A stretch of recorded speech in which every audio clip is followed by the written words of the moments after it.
Right now, the day's biggest news stories from a Vegas perspective. This is the Vegas Take with Sharp and Shapiro.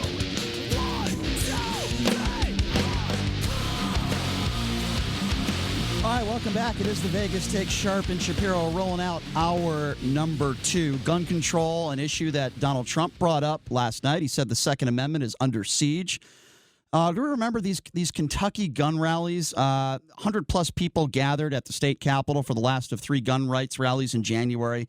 This one was organized by the group We Are Kentucky Gun Owners. Many made their way into the Capitol, where they complied with security as they were directed to step around metal detectors while carrying their rifles and handguns. Some of them posed for photos wearing dark ski masks as they displayed their rifles across their chest near the Abraham Lincoln statue. One of those men who did that is joining us on the line right now. His name is Tony Wheatley, and he is from We Are Kentucky Gun Owners. Tony, thank you so much for joining us. How are you? I'm good. How are you? Doing good, Tony. A lot of questions to get to. So let me start with this. Why did you decide to wear these ski masks and, wear the camouflage and bring your AR-15s into the state capitol? Why did you decide to do that?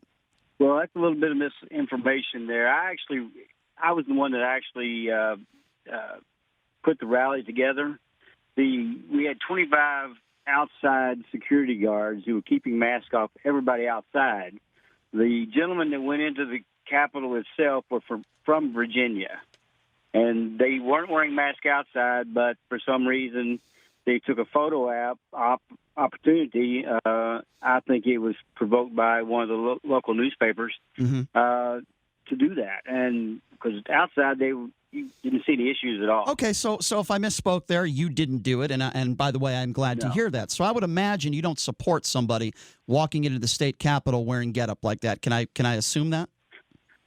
I support the right to do so, but I don't support it as doing it. I think it leaves a bad image. One of the things that I've noticed, if you come to a rally, you're automatically labeled a militia. And that is far from the truth. Our guys are they go to work 8 to 5 or 7 to whenever, and they come home. They've got families, and they're not out here, trying to cause trouble. These guys came from Virginia to support Kentucky because of Virginia's issues. We sent people over there, and they were very helpful, other than the fact that they decided to be posers, okay? And I don't mean that in a bad way. They just posed for pictures. They were young guys, and I think they were probably egged on to do so. But as far as getting into the Capitol, now that the Capitol Police took care of most of that issues. Once they were in the building, we had no jurisdiction to do anything, and what they let them do in there was, well, just like you've seen, was they walked around the metal detectors. I, too, have walked around the metal detectors. I'd never carry a long gun into the Capitol. Right. Well, I'm glad to hear you say that. Let's talk about some gun issues. As you know, many of these mass shootings are on people's minds, including many at the event. On the mind was, of course, Virginia. And there have been, sadly, there have been mass shootings all across the country. We had 58 people, as you know, Tony, who died on October 1 in Las Vegas. Let's talk about red flag laws. Let's start there. You've been very outspoken against red flag laws, correct? I am, yes. Okay, so let me give you a scenario, and you can tell me what you think about this, Tony. So let's just say there's a married couple, and the husband texts his wife and leaves troubling voicemails on her phone, says he's going to kill her that night. She calls the police. He goes to jail, and then he's released. Are you comfortable that night, that gentleman purchasing a firearm, purchasing a weapon legally? I think that if there is a reliable threat, like you're saying there, right, I don't think you should be able to. So that's a red flag law then. Yeah. Well, technically, yes. Well, yeah. We have an EPO in Kentucky. An EPO is basically the same thing as a red flag law, but it's not as easy to get. In other words, you got to have, if an EPO goes to the judge and the judge signs off on it, then they should take his gun. But the problem with that is it doesn't happen. I hear what you're saying, Tony, but the problem with a judge signing off on it, if that happens on a Saturday, a judge isn't going to get it till the earliest on Monday. You know that this is I think you agree with me. It's a case-by-case issue, right? In this specific situation. To some extent, but let's go back to the judge. The judge can sign a warrant at any time. Okay, so why couldn't you do an EPO at any time? But here's the problem I've got with that is what judge, if you put something in front of him, is going to say, well, I don't think this is a legitimate threat, and then the guy goes out and kills his wife. Well, I don't think any logical – I hear you. I don't think any logical judge or logical human being, for that matter, should be okay with a spouse being able to purchase a firearm as soon as he or she gets out of jail after threatening the life of their wife or husband. I don't think any logical human being – and let me tell you something. If a judge did say it was okay, then he should be found liable. Mm-hmm. I agree. Okay, so we agree on that. I don't – Yeah. Yeah. We agree on that. I think there is a limit there to what you can do. I mean, we all have safety nets in everything Right. we do, and so you got threats there. Even though he got out of jail, the threat is still hanging over. He may be in there for one night, Of course, but there's still consequences, and he shouldn't be able to buy a gun the next day. Why is it, and Tony, we agree, well, you sound like a reasonable guy. Why is it then that there are so many on the right that would disagree with you and me and would say, listen, don't you take away my Second Amendment rights? My personal opinion, Tony, is the majority of Democrats that are in office right now, they don't want to take all your guns away. And you might disagree with me on that, but I haven't heard one prominent Democrat say, I'm taking all your guns away. I think people should have a right to protect themselves. This is where we agree, so long as they haven't committed a felony and they're not a detriment to society. Why is it that we hear from the alt-right all the time, oh, they want to take our Second Amendment rights away? Well, here in Kentucky, anytime you write a law or a bill that says we have a right to regulate whatever you're doing with your Second Amendment, that's a violation of the Constitution. So the whole picture is, if you're violating the Constitution, you shouldn't even be able to write a bill introducing that. And I think that is the biggest issue we have here. Virginia example, they went through this a lot more than we have, and they're still fighting it. The difference is we don't want bills written that are going to say we can do that. And some of them are close, okay? They don't necessarily say that exactly, but they'll say we can dictate what an assault rifle is. And you ask somebody what an assault rifle is, they can't tell you. Well, let me tell you, the guns that were used on October 1, the gun that was used in Texas, El Paso, those exact type weapons, in my personal opinion, should not be used in society. Would you disagree with that? I'm not really specific on what they use in Las Vegas. Well, the guy up on the 30th something floor was able to execute 58 people using his weaponry. And I don't think those types of weapons, I think those weapons should only be used by law enforcement and in war by our soldiers. Because in my personal opinion, those guns were not made for hunting. Those guns were made to execute as many people as possible. I disagree with you to some extent. I mean, I understand what you're saying, but these guns were not automatics, okay? That's the biggest issue, is semi-automatic versus automatic. The thing is, he could do the same thing with a lever-action rifle if he's a good shot, okay? So to say that, because it doesn't take long to reload a rifle. And I understand you're talking about magazines and flipping them in and out, but it's the same principle. I can load up a rifle just as fast as I can switching magazines, unless I come dressed for bearer. And I assume this guy did, but for the most part, these guys, we have to look at the mental issues of these things, just like a red flag law. Right. It does nothing to help the mental issue of the person. You know, if our threat's made, or he, you know, if you don't look at the big picture of what's causing him to do that, you're just taking his guns away and hoping he doesn't run through a playground full of kids with his car. Mm-hmm. Same difference. You know, you're putting him out there and letting him be free, and he's also still a danger to himself or somebody else. Do you hunt with your AR-15? I could. My son does. I don't hunt. I'm not a hunter. Okay, when I like to go out and shoot. When your son shoots something with an AR-15, can he even eat it after, or is it totally mangled and riddled with bullets? No, he can eat it. A .223 from an AR-15 is not that much bigger than a .22 rifle shell. Mm-hmm. You know, the thing is, it penetrates. It does get, if you shoot it right. I mean, I've seen deer get up and walk away from .223s. I've seen them get up and walk away from bigger calibers. All right, fair enough. It all comes down to the caliber 223 wasn't meant to kill people.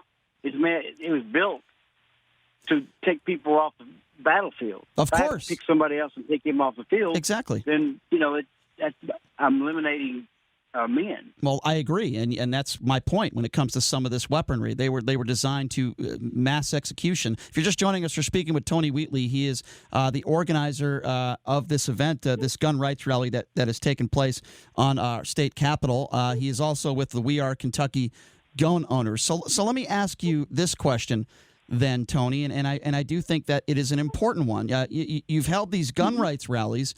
I say, what about the rights of these people who have lost loved ones in these mass shootings? So my question to you is, what's your solution to it then? These mass shootings weren't happening at the rate they're happening now. We didn't have these school shootings when I was in high school. So I understand that you're a Second Amendment guy, and I would never want to take that right away from you to defend yourself. We might disagree on a few things, but what is your solution to ending the carnage and ending these mass shootings?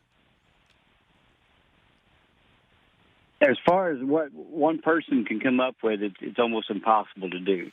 I think that legislators and people in general need to get together and come up with a solution as a team, not just say, hey, we're going to dictate you, this is mandated to do this. We need to sit down, look at the mental health side of it. I really think that a lot of the drugs these kids have been taking over the years, ADHD, medicine, et cetera, that's all led to some of this. Mm-hmm. Now, not totally, but it's responsibility of gun owners. So, the kid in Sandy Hook, he got access to his mom's safe. Well, that should never happen. Correct. I agree. We have responsibility as gun owners, and I put some of this back on them and me. If I laid my guns out on the couch and left them, then my kid went across the street and shot the neighbor. I should be held liable. I agree. I should be held liable for that. Yeah. My job is to keep my guns put up. Mm-hmm. My kids don't know the combinations of my guns, and perfectly honest, I don't have a lot of guns. Right. I know what I need, and that's it. I'm not a gun collector. Well, listen, but I do like to shoot. That I don't, and I'm happy to hear that. I don't think you need a bazooka to protect yourself. And you sound like I said, you sound like a reasonable guy. I don't think you need an AR-15 to protect yourself in your home. I certainly don't. Let me ask you a little bit about this, because I don't know if you had a chance to listen to the president's speech last night. But in that speech, he did mention the Second Amendment. He said the Second Amendment was under siege. And then a man by the name of Fred Gutenberg. I don't know if you've heard of this gentleman. He's been on our show before. He lost his daughter in the Parkland school shooting. And, you've got Donald Trump, the president of the United States, who's talking about the Second Amendment, but he mentions nothing about, putting some laws into place that could save lives. I'm going to tell you, Tony, I have a problem with that, and I feel for people like Fred Gutenberg, who's trying to do the right thing, who's trying to save lives in the long run. And we heard nothing from the president yesterday. Do you think that Fred Gutenberg's response was warranted? Well, that's a different conversation, but I'm asking him specifically. I'm not asking Tony about that. I'm asking Tony about what would you say to a guy like Fred Gutenberg, and do you understand his frustration when all the president of the United States yesterday is talking about the Second Amendment under siege and not talking about moving forward how to save lives? Well, I understand that. And I think that I certainly feel for the Gutenbergs and those that have lost, loved ones. It's not an easy thing, even as a Kentucky gun owner or any gun owner, to see that we've lost lives here in Kentucky. Heath High School and Marshall County High School a couple of years ago. We understand that there's tragedy that's going to happen. We've got to be able to fix the problems. If I wanted to, or anyone wanted to do harm, they could do so without an AR-15. There's shotguns out there. There's cars out there. Okay, but Tony, I know you're a smart guy and you're a reasonable guy. I've heard this argument before. If your children, God forbid, are in a school, would you rather a madman walk in there with an AR-15 or a car or a shotgun? Which one? That's a good question. I don't think I think it's an easy question to answer. Shotgun. I would much rather see. I don't believe that AR-15s belong in schools, but no means. We need to be doing something to keep them out of the schools. I agree with you. I agree with you, Tony. But my problem with your argument, I think this is where we disagree, is, well, if you're a bad guy, you can plow into a crowd with a car. You can kill people with a knife. Sure. Let's be reasonable here. If you're looking to kill as many people as possible, an AR-15 is a lot more effective than a knife or a car. Well, I agree with that. Okay. Okay. I mean, you can't deny that. I mean, Right. But once again, it goes back to, why does that person have a gun? You know, so a lot of people, we don't look at it. I'm not saying I just think we shouldn't be taking the guns away from law-abiding citizens. We need to figure out how to deal with the mental issues that are taking place in this country, and it's coming from kids. These kids are starting off early with different types of drugs that they're being given. I think it has a lot to do with it. Now, I'm not an expert, you know, and I won't pretend to be, but I know I deal with kids, and I see their mood swings. I see what happens to them when they're taking certain drugs, and we have to watch for that. You know, and even in normal households, you have to watch for personality changes. I can see how somebody could go off the deep end if nobody's watching what's going on, and that could cause them to do whatever. But if they have access to those guns, then you know, that's an issue that needs to be taken up somewhere. How do we stop them from getting those guns? You can't take them away from everybody, because if you did, you know the old cliche, only the bad guys have guns. But you know, we've got to stop and find out the mental issues of why these things are taking place, and we can blame it on anything we want. I mean, you can still make your own explosives. To show you how to do it on the internet. Considering the fact that the Second Amendment was put into effect in 1789, and the most violent weapon at the time was the musket, which took about a minute and a half to fill up and Sure. shoot. And now that technology has totally changed, and now you have weapons like an AR-15 or a fully automatic weapon that has a 100 rounds, and you can shoot 150 or 200 rounds in, we'll say, 30 to 40 seconds, and possibly kill 70 or 80 people, in that time frame. Do you think that, taking technology into consideration, that maybe the Second Amendment should be revisited? No, I don't. I think the Second Amendment was written for the farmers in that age, and then farmers in this age, and the farmers in the next age. They are meant for it's meant to protect. We deal with different things we didn't deal with back then. All right, Indians didn't have, God forbid, I'm not trying to say this, but they didn't have AR-15s then. Neither would we. Now, see, nowadays you come up with bad guys have AR-15s, or armies, for example. If we wiped off all our weapons, our firearms like AR-15s, what would keep anybody from coming in here and saying, "Hey, you're not weaponized"? Years ago, it keeps us safe, but we can't walk out of our backyard anymore. We don't live in utopia. That's the problem. So you think that civilians should have access to military-grade weapons? Not military grade. I don't consider an AR-15 military grade, because there are differences. And do we need bazookas? No, I would never say.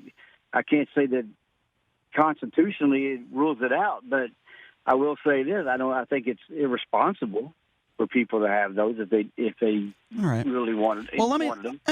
Listen, Tony. There are things that we agree on, and there are going to be some things that we disagree on, and that's fine. Well, sure. But that's fine. You seem like a reasonable guy. But I have to ask you this question. You do understand, going back to this rally that you organized, and I know you weren't the person. You were not the specific person that walked in with the camo and stormed into the Capitol wearing that getup. But you do understand that this is a very sensitive time that we live in, and when we see a person or persons doing that, it's a bad look for your organization, in my personal opinion. So are you willing to, on the air right now, apologize for any people that might have been scared or felt threatened because of those individuals? I certainly do that. I certainly would apologize for that. Okay. We had no part on it, and we basically chastised the people that did it. We would not release their names, but because I had people that were in Kentucky that were very upset. Mm-hmm. And it didn't look good for us. We are not those kind of people. We're just ordinary people that go to work every day. Mm-hmm. These guys, we took them off the side once we found out they did this. We told them, if you don't ever come to another rally if this is the case, because we're not going to have that. And I'm really surprised that the Capitol Police let them do that. But it's not something we presented. Matter of fact, our stance was no long guns. Right. And no mask. Right. But unfortunately, the Second Amendment doesn't rule. I can't say you can't do it because of the Second Amendment. Well, listen, As long as the Capitol will allow it. the way I would compare this to, Tony, and by the way, I'm glad to hear you say that, would be if there was an officer-involved shooting and an officer commits a crime, yes, the sheriff is going to apologize, but it doesn't represent the entire police department. That's what I see this issue. You had one or two bad characters that did some bad things, but I'm happy to hear you take the responsibility and apologize for that because, as you know, there are very sensitive times that we are living in today. And I do believe, there are some people that were scared by that, but I'm happy to hear you say that, Tony. And I do appreciate you coming on our show and giving your stance on the issue. I think this was a good conversation, and I think all of us in this country, Republicans and Democrats, need to have more discussions like this and come up with some answers. I do appreciate you taking some time to join us. Thank you so much, Tony. Thank you. Have a good day. All right, you too. Thanks a lot, Tony. All right, that's Tony Wheatley from the We Are Kentucky Gun Owners Association, and he organized this rally on the Capitol where he had a couple bad characters that walked into the state Capitol. We don't agree on everything, but I would rather have a conversation with a guy like Tony who seems to be somewhat reasonable. I just don't like the debate or the argument, well, anyone could use a car and kill people. I stopped that pretty quickly, and he agreed with me. That's not a good defense. Me and JD, for the most part, we agree on these gun control issues.